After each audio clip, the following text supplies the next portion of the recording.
The morning started like any other Tuesday at Kensington Palace. Officer James Mitchell had been standing at his post near the East Wing for nearly 3 hours, his military training keeping him alert despite the routine nature of his duty. He had served in the Royal Protection Command for 8 years, and in that time, he had learned to read the subtle rhythms of palace life. The staff moved with practiced efficiency. The tourists gathered at the gates with their cameras ready, and the royal family maintained their schedules with precision. Everything had its place, its time, its order. James adjusted his earpiece as the morning briefing crackled through. Princess Charlotte was scheduled for private tutoring in the Blue Room today, followed by piano practice at 11. Her brothers were at school, and the Princess of Wales was attending a charity event in Surrey. Standard Tuesday morning. Nothing unusual. He made a mental note of the schedule and resumed his watchful stance, eyes scanning the corridors and windows with the practiced ease of a man who had done this thousands of times before. The palace itself seemed to breathe, with its own ancient life. Built centuries ago, it had been home to kings and queens, princes and princesses, each leaving their mark on its stone walls and polished floors. The East Wing, where James stood, was one of the older sections, with thick wooden doors that had been reinforced with modern security measures. Every door had sensors, every window had alarms, and every room had panic buttons installed discreetly, where only those who needed to know could find them. Charlotte had been using the Blue Room for her studies for the past 6 months. It was a smaller chamber, more intimate than the grand staterooms, with tall windows that overlooked the private gardens. The morning light filtered through the glass beautifully, making it an ideal space for concentrated work. Her tutor, Mrs. Eleanor Price, was a seasoned educator who had taught several members of the royal family. She was known for her patience, her expertise in history and literature, and her ability to make learning engaging for young minds. James checked his watch. 9:15. The session had started 15 minutes ago. He could picture Charlotte in there now, probably bent over her books, her blonde hair falling forward as she concentrated on whatever lesson Mrs. Price had prepared. The girl was known among the staff for her dedication to her studies, her kindness to everyone she met, and her infectious laugh that occasionally echoed through the palace corridors. The security system at Kensington Palace was state-of-the-art. Every member of the royal family had been trained on the emergency protocols from a young age. They knew where the panic buttons were located. They understood the signal systems, and they had practiced what to do in various emergency scenarios. It was all precautionary, of course. In the modern era, with layers of security personnel, advanced technology, and strict vetting procedures, actual incidents were extraordinarily rare. But the protocols existed nonetheless, drilled into everyone until they became second nature. The distress signal system was particularly sophisticated. Each room had multiple panic buttons, disguised as ordinary fixtures. Press one once, and it would send a silent alert to the security team indicating a potential concern. Press it twice in quick succession, and it escalated to a full emergency response. The system had been tested regularly, but in James's 8 years of service, he had never seen it activated for a real incident. There had been false alarms, of course, accidental triggers during cleaning or maintenance, but never an actual emergency. At 9:23, James's earpiece crackled to life with a sound he had heard in training exercises but never in reality. It was a sharp, insistent beep followed by a computerized voice announcing location and alert level. His body went rigid, his hand instinctively moving to his radio as his training kicked in. Blue Room. Level 1 alert. Potential distress. His eyes snapped to the corridor that led to the Blue Room, his mind already calculating distances, response times, possible scenarios. He pressed his radio. "This is Mitchell, East Wing. Confirm Blue Room alert." His voice was steady, professional, but his heart rate had already increased. Protocol dictated that a Level 1 alert required verification and assessment before full response. It could be an accident, a test, a misunderstanding. He needed to stay calm and follow procedure. The response came back immediately from the control room. Confirmed, Mitchell. Blue Room, Level 1. Single activation. Assess and report. James was already moving, his footsteps quick but controlled as he headed down the corridor. The Blue Room was approximately 60 meters from his position, around 2 corners. As he moved, other voices crackled through the radio system. Additional personnel were being alerted, positioned, prepared.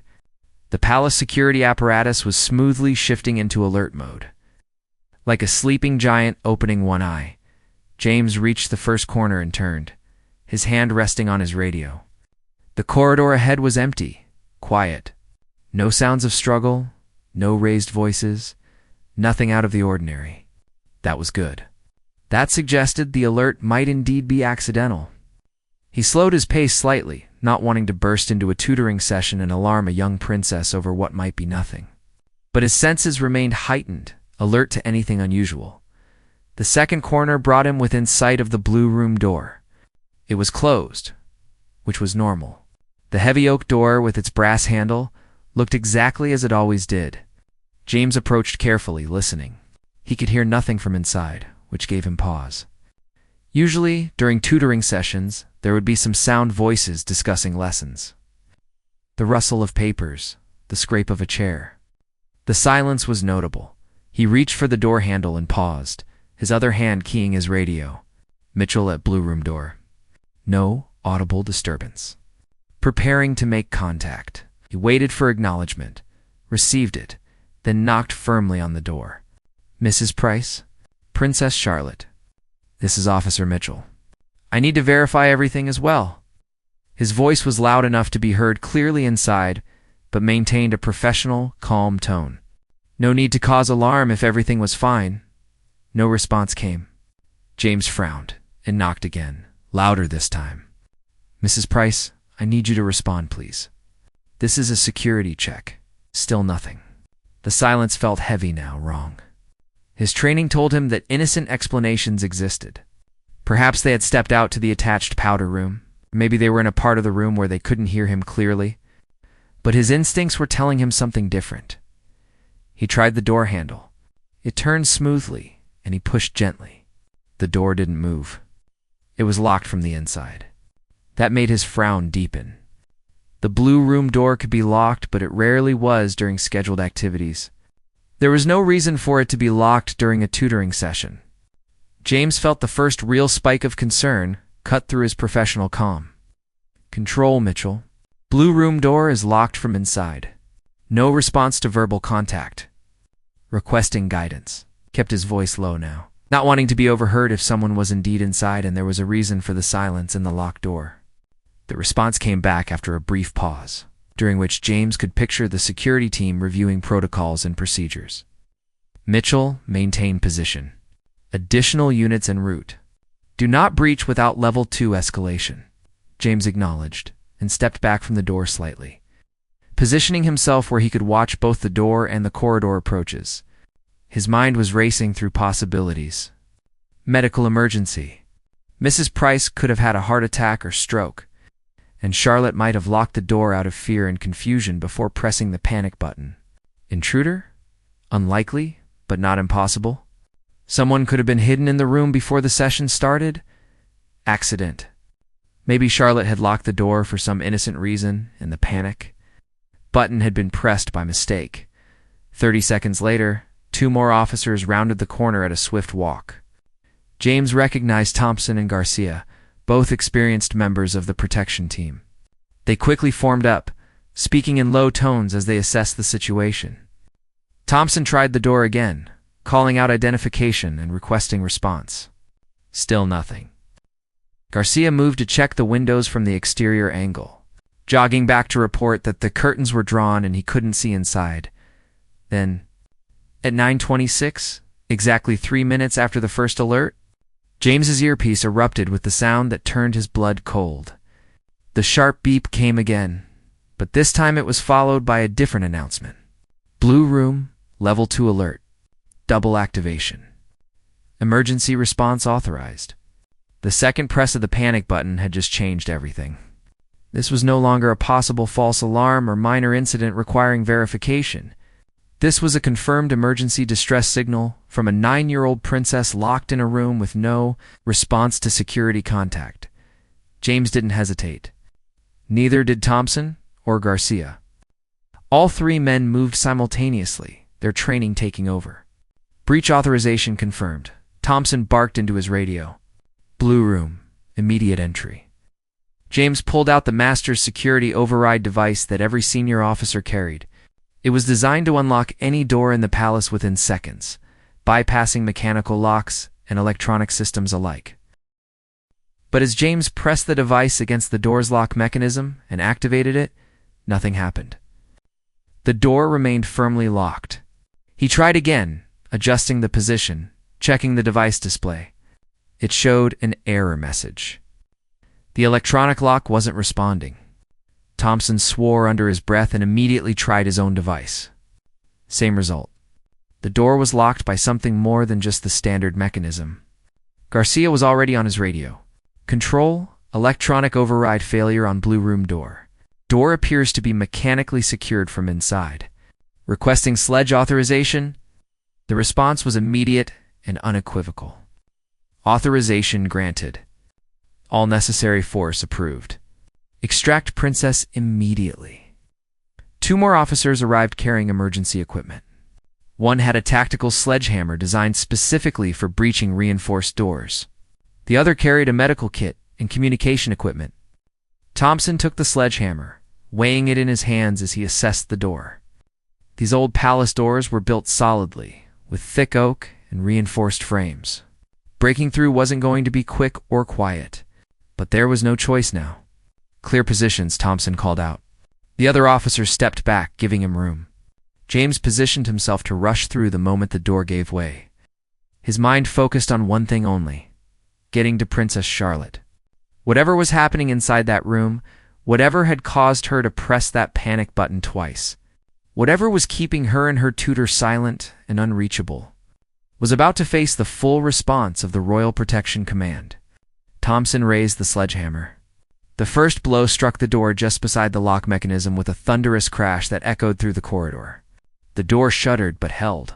Thompson struck again and again, each impact sending vibrations through the floor. On the 4th strike, there was a cracking sound as the wood around the lock began to splinter. On the 6th strike, the door frame itself started to give way. James's hands were clenched into fists at his sides. Every fiber of his being was screaming at him to get through that door. To reach the young girl who had signaled twice for help, 8 years of training, thousands of hours of drills and exercises, all came down to moments like this. The door was nearly through. One more strike. Then another. Then, with a final tremendous crash, the lock assembly tore completely free of the splintered frame. And the door swung inward with such force that it slammed against the interior wall. James was moving before the door fully opened, rushing into the blue room with Thompson right behind him. His eyes took in the scene in an instant, his training allowing him to process multiple details simultaneously, even as his body continued moving forward. The room was dim, the curtains drawn as Garcia had reported. Mrs. Price was on the floor near the window, conscious but clearly injured. Her hand pressed to her head with blood visible between her fingers. And Charlotte was standing beside the large mahogany desk, her face pale but composed. Her fingers still hovering near the panic button that had been hidden beneath the desk's edge.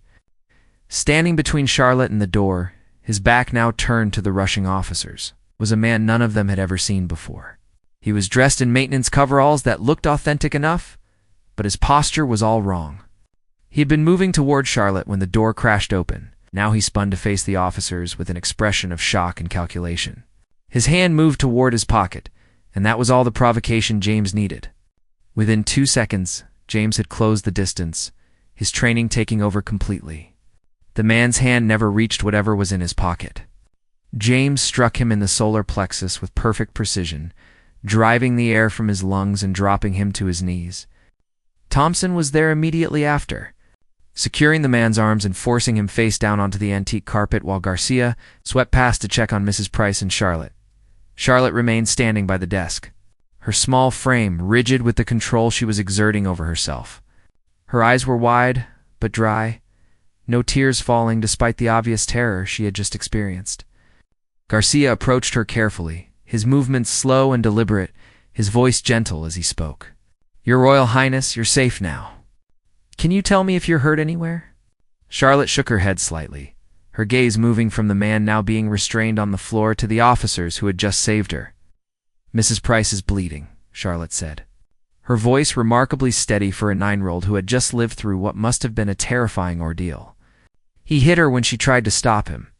She needs help. The composure in her voice was striking, but Garcia could see the slight tremor in her hands, the rapid rise and fall of her chest. She was holding herself together through sheer force of will. But she was still a frightened child who had just faced danger. James kept his knee pressed firmly on the intruder's back while Thompson secured his wrists with flex cuffs. The man was gasping for breath from James's strike, unable to speak coherently. James's mind was racing with questions, but his first priority was ensuring the scene was secure. Clear, he called out, signaling that the immediate threat had been neutralized. His radio crackled constantly now with incoming transmissions as the entire palace security apparatus mobilized in response to the emergency. More officers poured into the room within seconds. Medical personnel arrived immediately after, 2 palace physicians who had been on duty rushing to Mrs. Price's side. One of them knelt beside the tutor, speaking softly to her as he examined the head wound.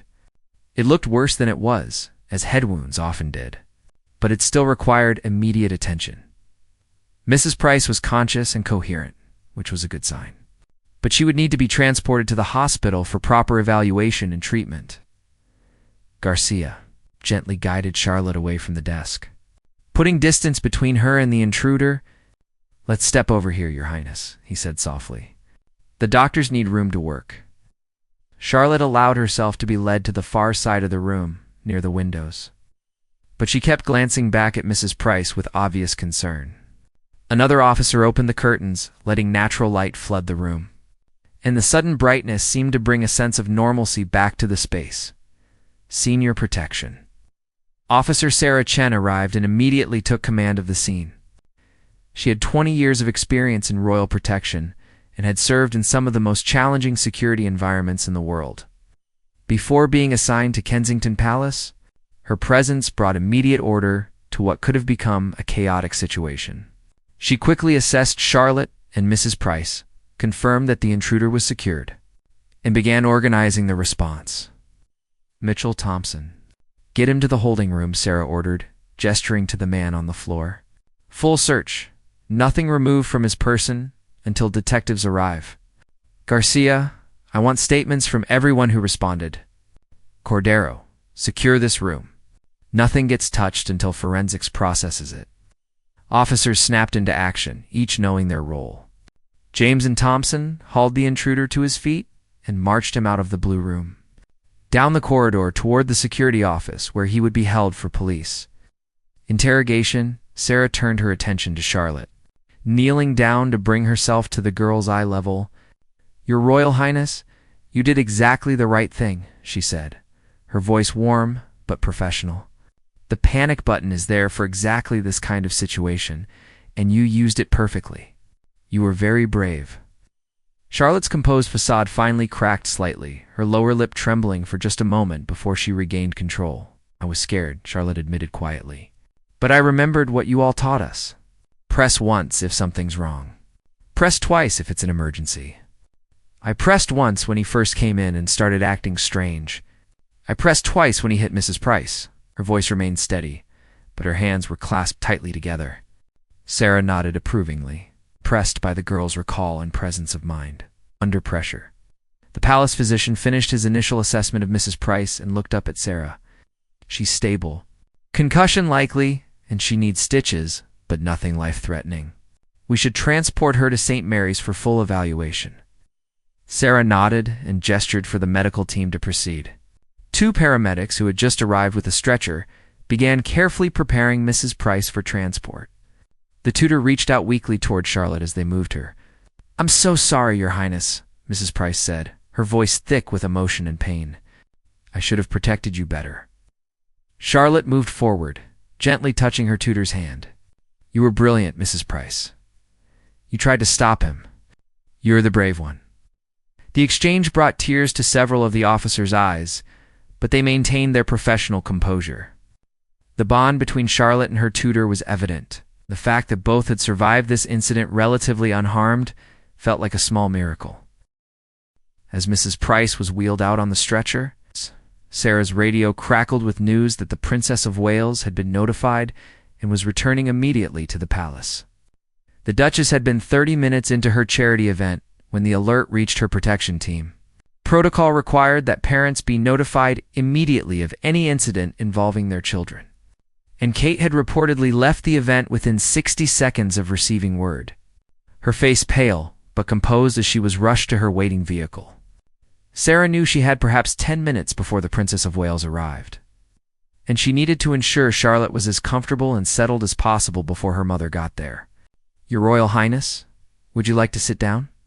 Perhaps have some water?" Charlotte nodded, and Sarah guided her to one of the comfortable chairs near the window. Another officer quickly brought a bottle of water and a blanket, which Charlotte accepted gratefully despite the warmth of the day. In the security holding room, James and Thompson had secured the intruder to a chair and were conducting the mandatory search of his person. What they found chilled James to the bone. In the man's pockets were several items that made it clear this was not a random incident, or a case of someone wandering into the wrong room. There was a detailed floor plan of Kensington Palace, with the East Wing, and specifically the Blue Room marked with red pen. There were photographs, clearly taken with a telephoto lens from outside the palace grounds, showing Charlotte at various activities.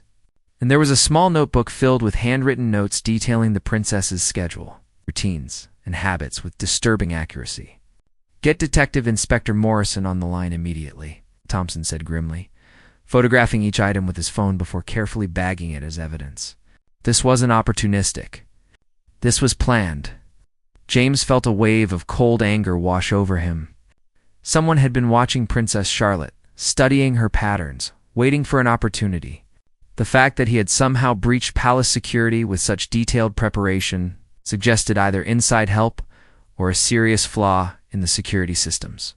Either possibility was unacceptable. Back in the Blue Room, Charlotte was answering Sarah's gentle questions about what had happened. Her account was clear and detailed, impressive for someone so young who had just experienced trauma. "He came in about 15 minutes after Mrs. Price and I started," Charlotte explained. "He was dressed like the maintenance people, and he had a toolbox. He said he needed to check the radiator because there had been reports of a leak." Sarah listened carefully, taking mental notes. Did Mrs. Price question him? Charlotte nodded. She asked to see his work order. All the staff are supposed to have work orders when they come into rooms we're using. He showed her a paper, but I could tell she didn't think it looked right. She told him he would need to come back later after our session was finished. "That's when things changed," Charlotte continued, her voice dropping slightly. His whole face changed. He didn't look confused or apologetic like you'd expect if there was a misunderstanding. He looked angry.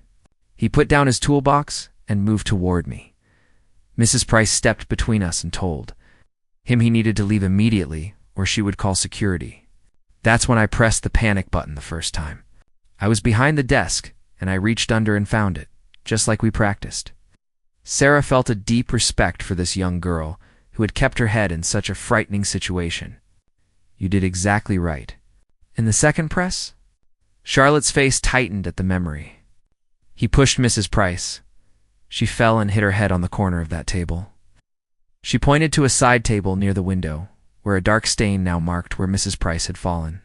Then he came toward me again. He was saying things about how I needed to come with him quietly, that he wasn't going to hurt me, but I was scared. I pressed the button again, twice this time, because I knew he wasn't going to leave. The door to the Blue Room opened, and the Princess of Wales entered with barely controlled urgency.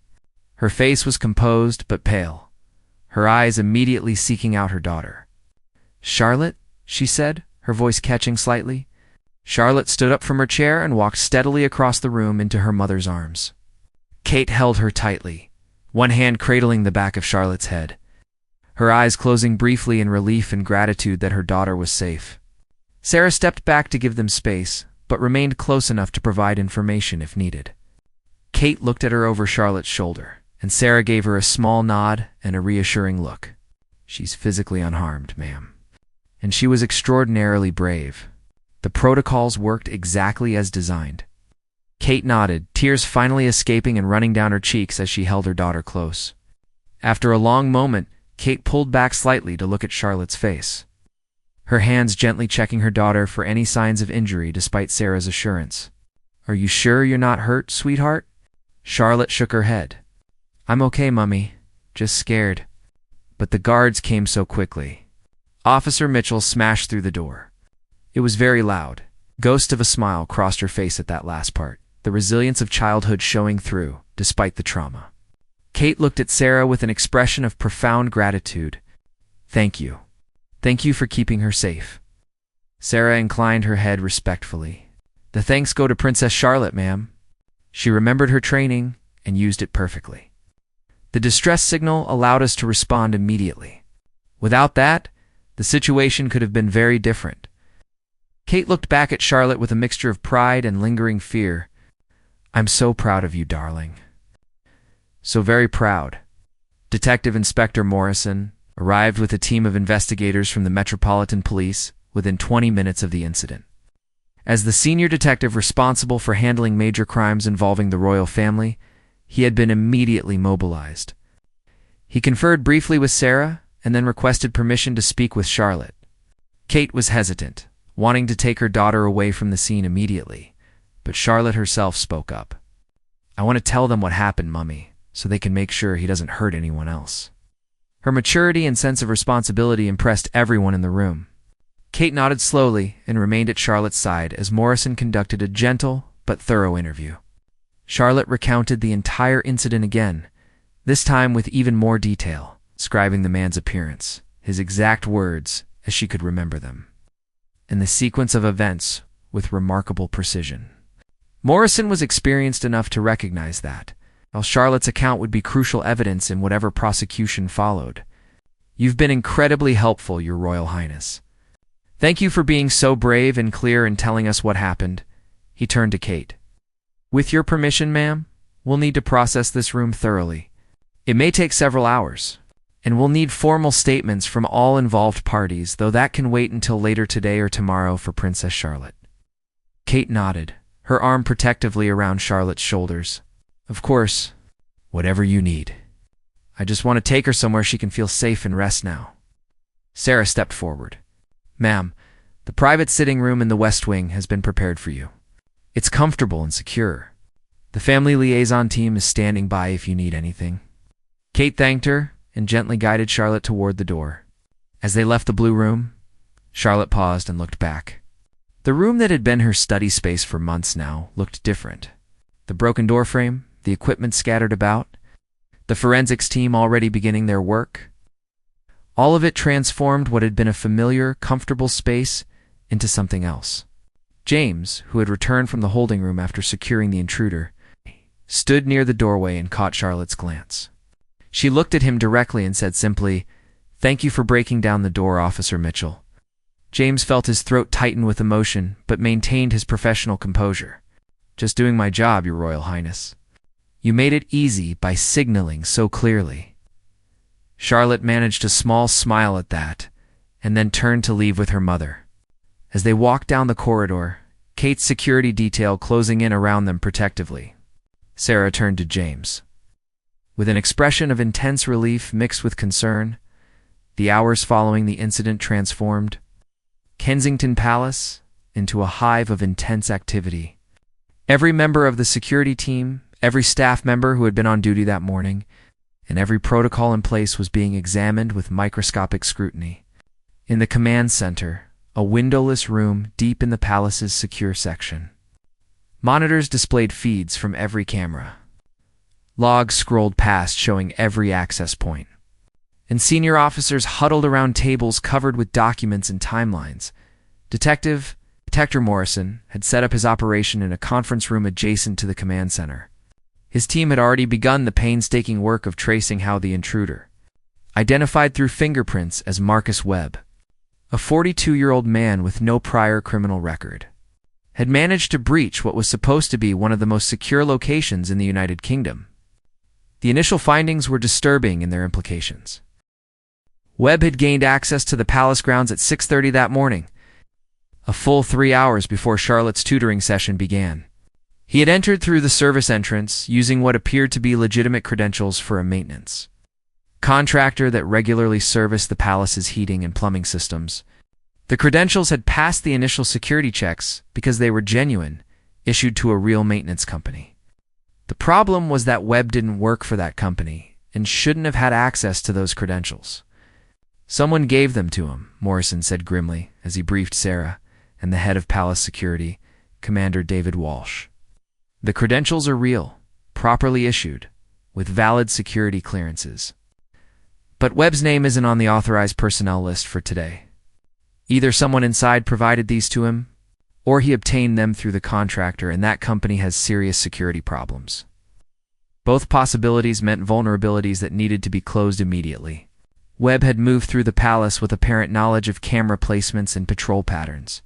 He had avoided 3 separate security checkpoints by timing his movements to coincide with shift changes and scheduled rounds.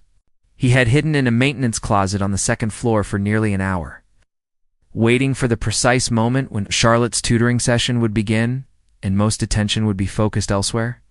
The level of planning and inside knowledge was deeply troubling. How did he know about the Blue Room session? Sarah asked, though she suspected she already knew the answer. Morrison tapped a document on the table. Charlotte's schedule is closely guarded, but it's not completely secret. Staff members need to know. Tutors need to coordinate. Meals need to be planned. There are probably 30 to 40 people at any given time who have access to schedule information. We're interviewing all of them. But it's going to take time to determine if one of them deliberately leaked information or if Webb obtained it through surveillance. The interrogation of Webb himself had yielded little so far. After being read his rights and formally arrested, he had invoked his right to silence and requested a solicitor. That was his legal right, but it meant answers about his motives and whether he was working alone would have to wait. The physical evidence being collected from his person and from the Blue Room might tell them more. Back in the West Wing sitting room, Charlotte was curled up on a sofa next to her mother, wrapped in a soft blanket despite the warm afternoon. Kate hadn't let her daughter out of her sight since the incident, and both of them were still processing what had happened. Prince William had been in Scotland for royal duties and had immediately chartered a helicopter to return home. He was expected to arrive within the hour, and Kate knew his reaction would be intense. William took his family's security seriously, having grown up with the ever-present awareness of threats both real and imagined. A family liaison officer, a kind woman named Helen, who specialized in supporting royal family members through difficult situations, sat nearby with a pot of tea and a plate of biscuits that Charlotte hadn't touched. "Would you like to talk about what you're feeling, Charlotte?" Helen asked gently. "Sometimes after something scary happens, it helps to talk about it." Charlotte was quiet for a moment, then said softly, "I keep thinking about what might have happened if I hadn't pressed the button, or if I'd pressed it wrong, or if the officers hadn't come so quickly." Kate pulled her closer, pressing a kiss to the top of her head.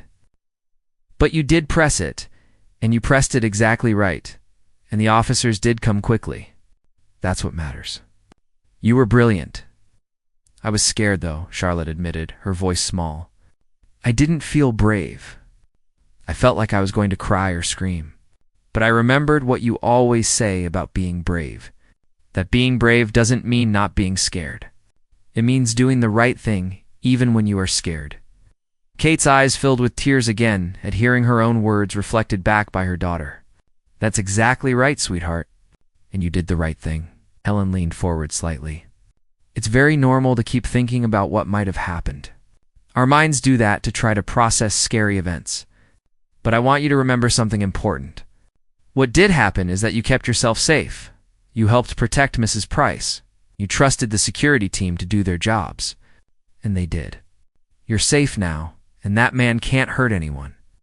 Prince William's helicopter landed on the palace grounds at 2:15 that afternoon. He strode into the sitting room still wearing his suit from the morning's engagements, his face tight with controlled emotion. Charlotte looked up as he entered and immediately got up from the sofa, running to him. William scooped her up in a fierce hug, holding her close as he blinked back tears. "My brave girl," he said, his voice rough with emotion.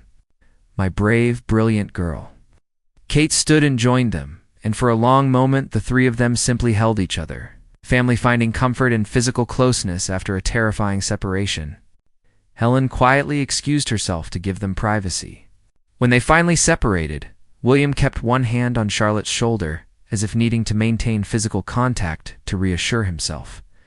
She was really there and really safe. "Tell me everything," William said, looking between Charlotte and Kate. Over the next 30 minutes, Charlotte recounted the incident once more, this time to her father. William listened with intense focus, his jaw tight, his hand occasionally tightening on Charlotte's shoulder before he consciously relaxed it. When she finished, he was quiet for a long moment before speaking. "You did everything right," he said finally. "Everything.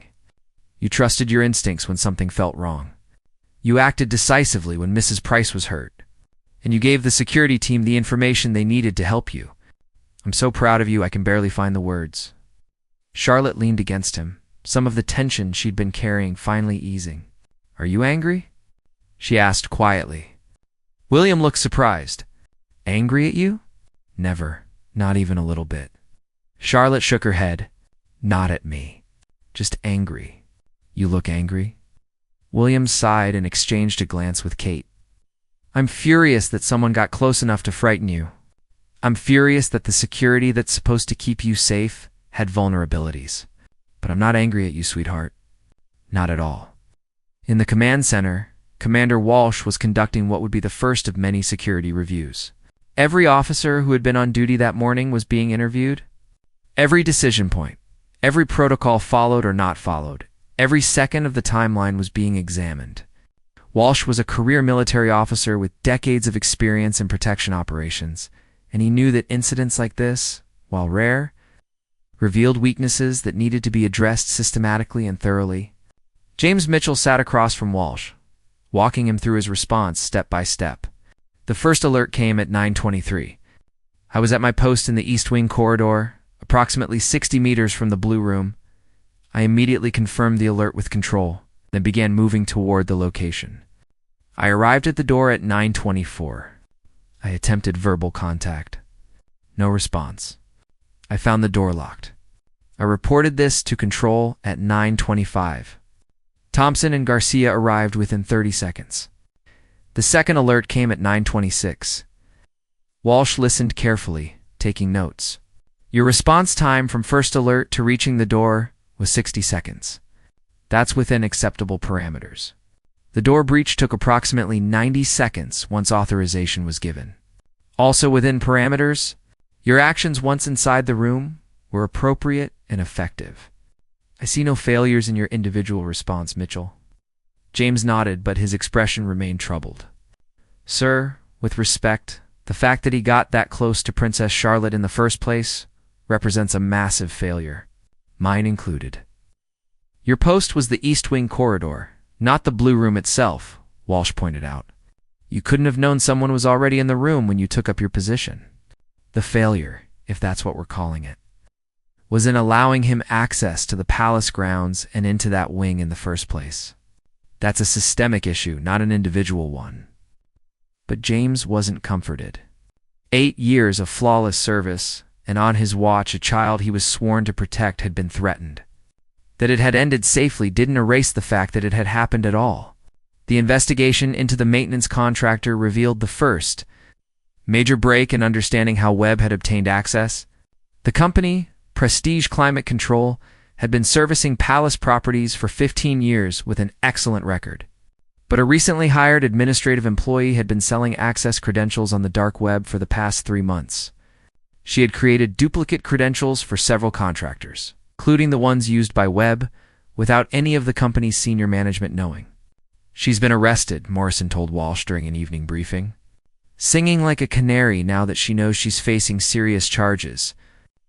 Apparently she was approached online by someone offering significant money for palace access credentials.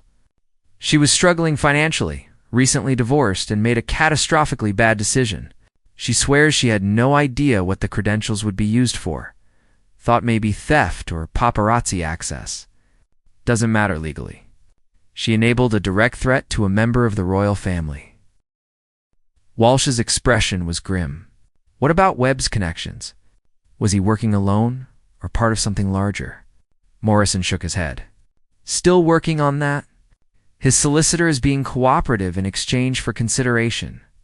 But Webb himself is claiming he acted alone. Says he's been fixated on Princess Charlotte for over a year, some kind of obsession. Claims he just wanted to meet her, talk to her. But the level of planning suggests something more than a casual obsession. Forensic examination of Webb's home had uncovered a disturbing shrine of sorts. One entire wall of his bedroom was covered with photographs, newspaper clippings, and printed images of Charlotte at various public events. There were notebooks filled with observations and what appeared to be fantasy scenarios of conversations with her. Mental health experts brought in to evaluate the evidence suggested Webb was suffering from erotomania, a delusional disorder where someone believes another person is in love with them or that they have a special connection with that person. He's dangerous, the psychiatric evaluation concluded. Not necessarily violent by nature, but obsessive to a degree that overrides normal judgment and social boundaries. In his mind, he likely believed he was rescuing Charlotte or that she wanted to be with him. The fact that Mrs. Price was injured shows he's willing to use violence to achieve his goals when frustrated. He needs long-term psychiatric care in a secure facility. 3 days after the incident, a meeting was convened in one of the palace's secure conference rooms. Present were Commander Walsh, Detective Inspector Morrison, Sarah Chen, James Mitchell, and several other key security personnel. Also present via secure video link were officials from the Home Office and MI5, the Domestic Security Service. The purpose was to conduct a comprehensive review and implement immediate changes to prevent any similar breach. Let's be clear about what happened here, Commander Walsh began. We had a catastrophic failure of our perimeter security and vetting processes. An individual with criminal intent obtained legitimate credentials through a third party and used them to gain access to palace grounds. He then exploited knowledge of our internal procedures and schedule. Information to position himself near a vulnerable member of the royal family. The only reason this didn't end in tragedy was the training and quick thinking of Princess Charlotte herself, combined with the rapid response of our protection officers. The words hung heavy in the room. No one tried to minimize or deflect. These were professionals who understood that their job was to prevent threats, not just respond to them, and by that measure, they had failed. So what changes? Asked the Home Office representative on the screen. Walsh nodded to Sarah, who pulled up a presentation on the room's main screen. First, immediate changes already implemented, Sarah began. All contractor credentials have been revoked and are being reissued with enhanced security features, including biometric verification. No contractor will have access to any royal residence without a protection officer escort, regardless of the work being performed or the location. All staff members with access to schedule information have been revetted and signed new confidentiality agreements with criminal penalties for breaches. She clicked to the next slide.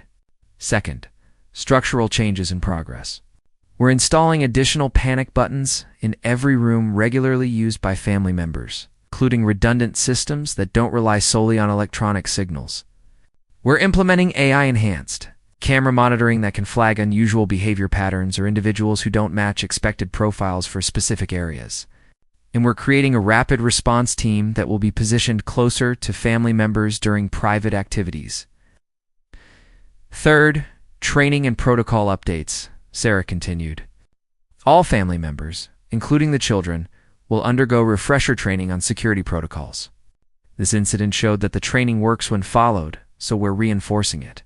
All protection officers are being retrained on breach response, with particular emphasis on securing principals first and asking questions later. Morrison spoke up from his position at the table. From the law enforcement side, we're working with the contractor industry to implement tighter security requirements for any company that does work at sensitive locations. The woman who sold the credentials has been charged with conspiracy to commit kidnapping and terrorism offenses. She's looking at 15 to 20 years. That should serve as a deterrent to anyone else thinking of monetizing access to royal properties. James raised his hand slightly. What about the psychological impact on Princess Charlotte? Are there measures being taken to help her process this? Sarah nodded. Excellent question, Mitchell. The family has requested that we limit security presence around the children to familiar faces for the next several weeks. No new officers, no rotations, just people Charlotte and her siblings already know and trust. They've also engaged child psychologists who specialize in trauma to work with her. By all accounts, she's doing remarkably well, but everyone wants to ensure there are no long-term negative effects. 6 weeks after the incident, life at Kensington Palace had settled into a new normal. The visible changes were subtle but significant. Additional security personnel were present but kept deliberately low-key. New technology had been installed throughout the palace, most of it invisible to the untrained eye, but representing a quantum leap in monitoring and response capabilities. And the family themselves had adapted, their routines modified in small ways that enhanced security without dramatically changing their lives. Charlotte had returned to her tutoring sessions, though not in the Blue Room. That space was being renovated and would eventually be repurposed as an office. Her new study location was in a different wing entirely, with reinforced doors, additional panic buttons, and most importantly, no memories of that frightening Tuesday morning. Mrs. Price had recovered from her concussion and returned to her duties, though she now had a small scar above her eyebrow that she wore with quiet pride, telling friends it was her badge of honor for protecting her student. The relationship between Charlotte and her protection team had deepened. Before the incident, the security officers had been a constant but somewhat distant presence in her life. People she was polite to but didn't necessarily think much about. Now she understood viscerally what they did and why they were there. She had started learning their names, asking about their families, bringing them biscuits from the palace kitchen. It was her way of saying thank you to the people who had quite literally broken down a door to save her. James Mitchell had been officially commended for his response to the incident. Commander Walsh had presented him with a formal letter of recognition during a small ceremony attended by the protection team. But more meaningful to James was the thank you note he had received from Charlotte herself, written in her careful handwriting on palace stationery. "Dear Officer Mitchell, thank you for being so brave and breaking down the door. I wasn't sure anyone would come, but you did. You made me feel safe." With gratitude, Charlotte kept it in his locker. A reminder of why he did this job?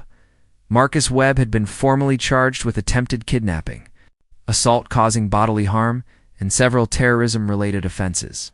His trial was scheduled for the following year. Prosecutors were confident of a conviction given the overwhelming evidence and Webb's own documented obsession. The psychiatric evaluation had determined he was fit to stand trial. Though recommendations were made for treatment, regardless of the outcome, he would likely spend decades in prison, and even after release, would be subject to strict monitoring for the rest of his life. The contractor credential scandal had sent shockwaves through the private security industry. The administrative employee who had sold the credentials received a 12-year sentence, and Prestige Climate Control had been dropped from the palace's approved vendor list despite their long history of service. The company's reputation had been severely damaged, and they were facing multiple lawsuits from other clients concerned about their security practices. New industry-wide standards were being developed to prevent similar breaches at any secure facility. Not just royal properties, but perhaps the most significant long-term impact was on security culture throughout the royal protection system. The incident had been a wake-up call that complacency was the enemy of effective security. It didn't matter how many years had passed without an incident or how many layers of protection existed. Threats evolved, and security had to evolve with them. Regular penetration testing was now conducted at all royal residences, with officers playing the role of potential intruders to identify weaknesses before real threats could exploit them. Kate and William had made a point of publicly thanking the security team. During a private reception held at the palace, it was an unusual gesture, as the protection officers typically operated in the background with little recognition. But both parents wanted to acknowledge the debt they owed to the men and women who had kept their daughters safe. "We trust you with our most precious treasures," William had said during brief remarks, "and you've proved once again that our trust is not misplaced." "Thank you" doesn't seem adequate, but it's all we have to offer along with our profound gratitude. Charlotte herself had insisted on being present at that reception, wanting to thank the officers personally. She had shaken hands with each member of the response team, looking them in the eye and thanking them by name. When she reached James, she had said simply, "I'm glad you were there that day, Officer Mitchell." James had felt his composure crack slightly as he replied, "I'm glad I could help, Your Royal Highness. Stay safe." The incident had also sparked a broader conversation within the family about security and freedom. William and Kate had always tried to give their children as normal a childhood as possible given their circumstances, but the attempted kidnapping had forced them to reconsider what reasonable precautions looked like. They increased security but tried to do so in ways that didn't make the children feel imprisoned. It was a delicate balance between protection and the freedom to simply be children. Charlotte's brothers, Prince George and Prince Louis, had been told about the incident in age-appropriate terms. George, being older, understood more of the seriousness and had become more aware of the security around him. Louis, younger and less able to grasp the full implications, had simply been reassured that his sister was safe and that the guards were there to help everyone in the family. Both boys had undergone refresher training on emergency protocols, turning it into something of a game to make it less frightening. The media had eventually gotten wind of the incident, though palace officials had worked hard to control the narrative and protect Charlotte's privacy. A brief official statement had been released confirming that there had been a security incident, that a suspect was in custody, that Princess Charlotte was safe and unharmed, and that security measures had been reviewed and enhanced. The statement had asked for privacy for the family, particularly for Charlotte, as she recovered from the frightening experience. Most media outlets had respected that request, running factual stories about the incident without sensationalizing it or publishing details that might distress Charlotte if she happened to see them. There were exceptions, of course, tabloids that tried to paint the incident in dramatic or speculative terms. But overall, the press had shown restraint.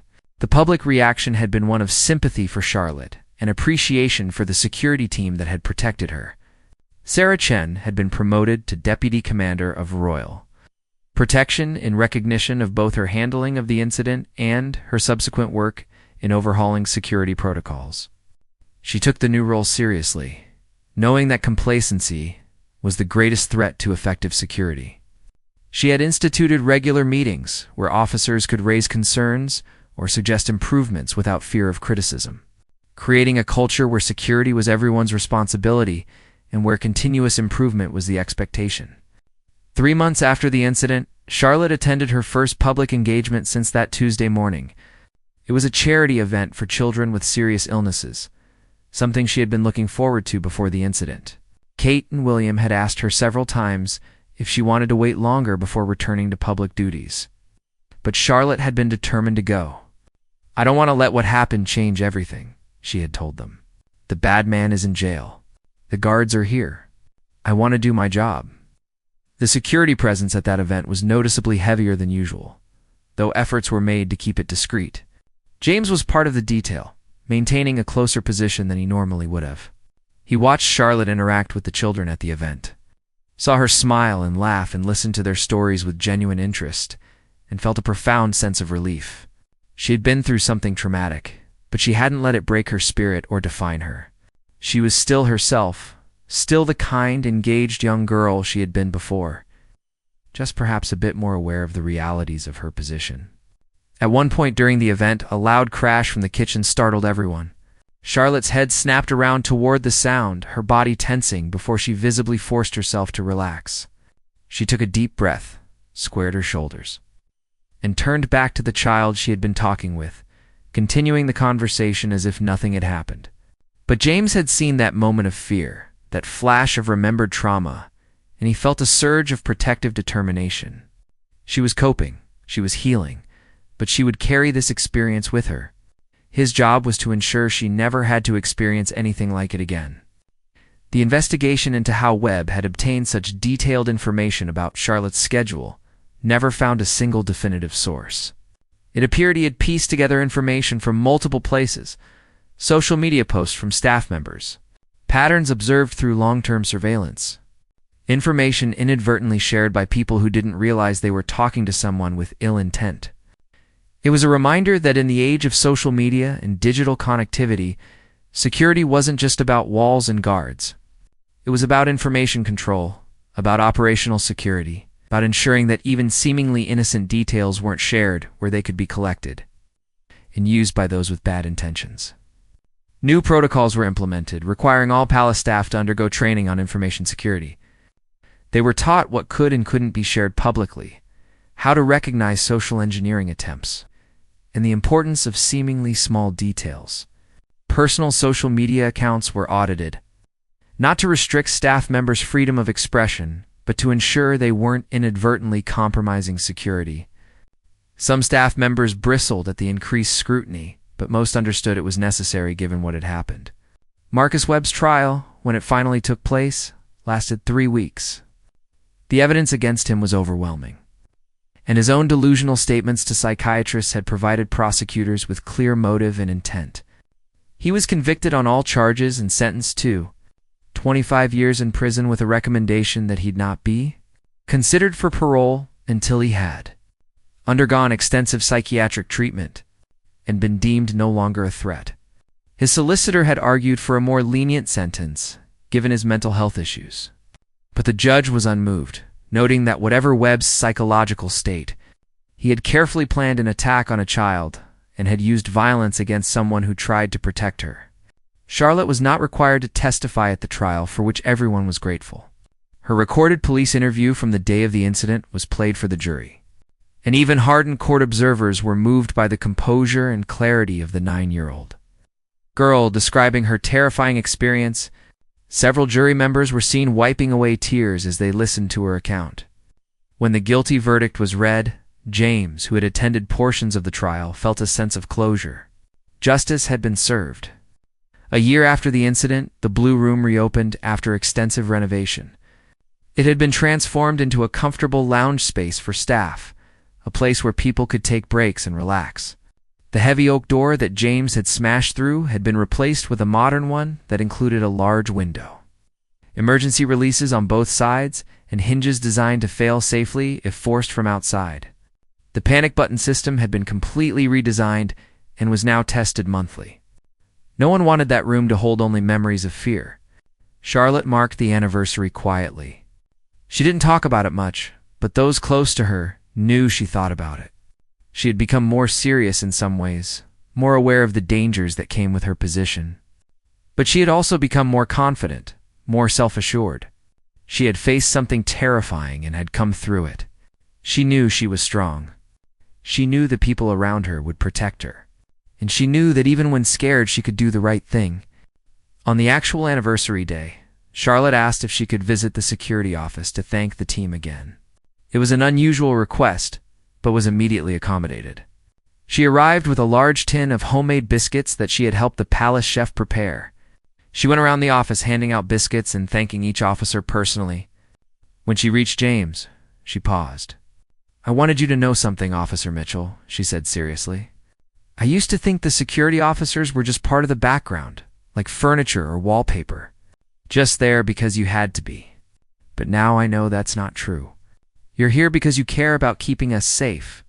You're here because you're brave and trained and willing to run toward danger instead of away from it. I'll never take that for granted again. Thank you."